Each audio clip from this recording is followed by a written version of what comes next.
My name is Brad Leith. I was born and raised in Vancouver. Lived here for about 25 years, my first 25 years, and then I spent some time on the island, Vancouver Island. Lived in South America for a couple of years, helped a friend build boats in Ecuador. And 8 years ago, me and two other people bought a house down in Southlands on 48th and Dunbar. It was our first house. We rented the house up. I think we transferred all the energy that we'd been putting into fixing the house up into doing a Halloween display.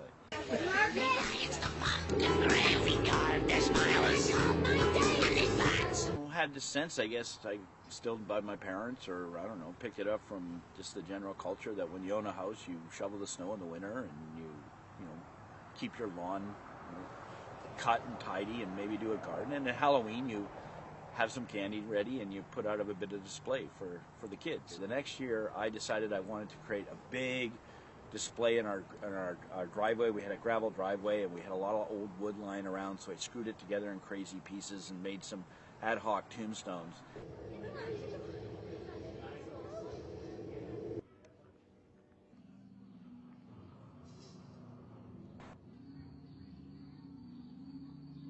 When I grew up, my memories were, maybe they're inaccurate, but my memories anyhow were that more people did something on Halloween. I suspect what's true, whether that's the case or not, what is true is I think the attitude 30 some odd years ago was different about Halloween and kids, and that 30 years ago it was considered appropriate and conventional to scare kids. It was okay that Halloween was scary and intimidating. Typically when you went trick-or-treating, you had to have a trick. So you had to memorize a song or a play or a dance or a magic trick or riddle or something. You didn't get your candy for nothing.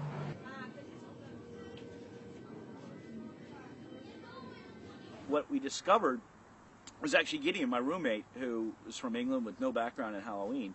The second year we did something, I did this graveyard scene, he grabbed an old biker's jacket and a pitchfork and he stood out in the graveyard. And he didn't know, I don't think he knew he could do this. He had this uncanny miming ability, where he could stand still for up to 15 minutes, not flinch.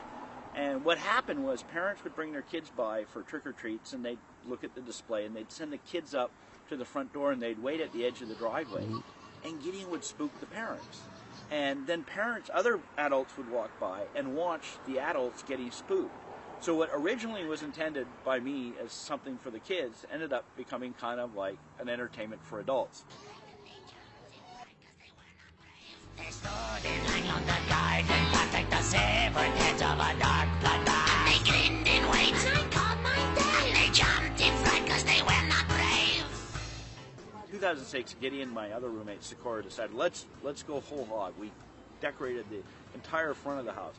We didn't have a plan. We just were throwing stuff on the house. It was a hodgepodge of just about every horror or Halloween genre you could think of.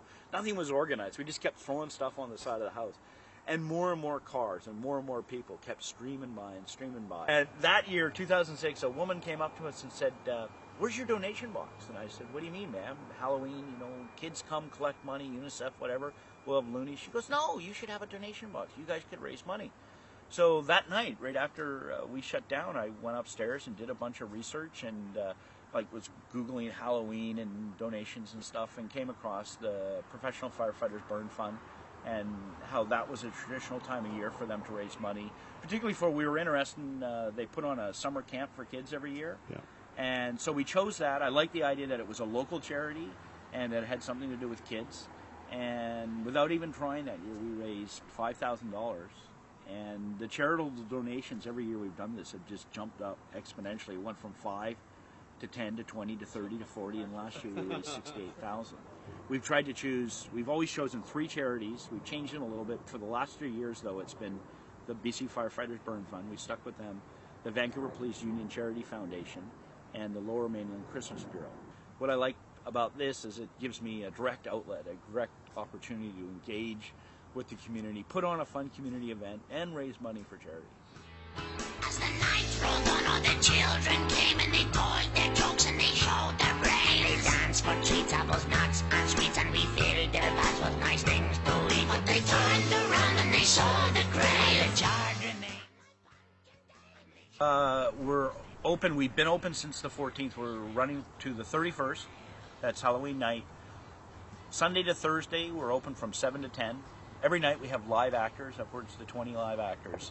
On the weekends, Saturday and Sunday, we're open from 11 a.m. till 7 as a static display. It's the best time to probably bring younger kids under 7. They tend to get too scared at nighttime with the live actors. There's a lot more screaming going on at nighttime. And as I said, we run Halloween night, we are open till midnight. And Friday and Saturday night, we're open till midnight as well.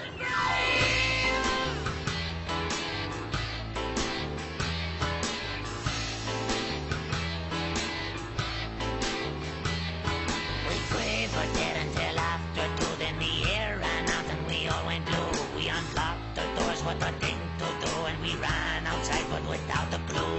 We turned around and we saw the grave, the dead, the kids, and we jumped in fright cause we were not